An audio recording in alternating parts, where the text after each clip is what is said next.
歡迎收聽線上兒童廣播節目《懶瞓豬講故事》。依家成為我哋喺 Spotify、Apple Podcast 或者 YouTube 嘅月費訂閱會員，就會聽到額外開放俾會員嘅故事啦。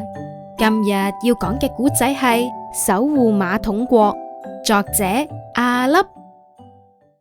峰峰係一個好鍾意乾淨嘅小朋友，佢每次用完廁所都會保持廁所清潔。有一日，佢同屋企人去一個商場食晚飯，突然佢有啲肚痛，就去咗商場嘅廁所。但當佢打開廁所門之後，佢發現，好核突啊！馬桶俾人用到好污糟啊，又唔沖廁。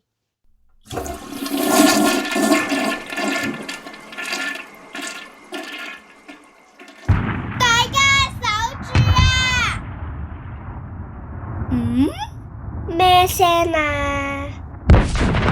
哎呀！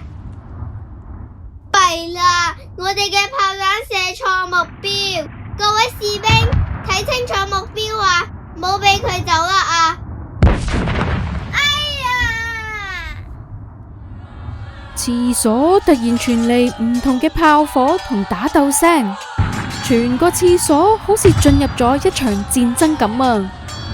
峰峰一直揾緊聲音嘅來源，直至佢見到有一個好細粒、好似一粒飯咁細嘅騎士受咗傷，瞓咗喺廁板上面啊！我俾炮彈打傷咗，神啊！求你搵人幫下我哋馬桶國啊！有冇嘢可以幫到你呀？天啊！你就係神？神原來係一個小朋友？我唔係神，我叫峰峰啊！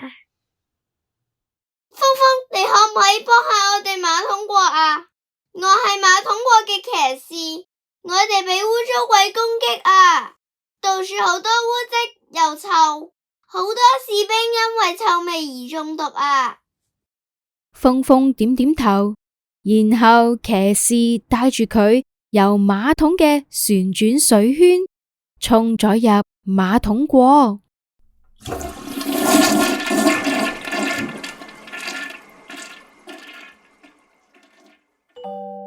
小朋友，如果想聽埋落去，就加入成為懶瞓豬講故事嘅月費會員計劃。你哋將會額外聽到只開放俾 Podcast 會員嘅兒童故事，故事涵蓋各種主題㗎。記得得閒就聽懶瞓豬講故事啦。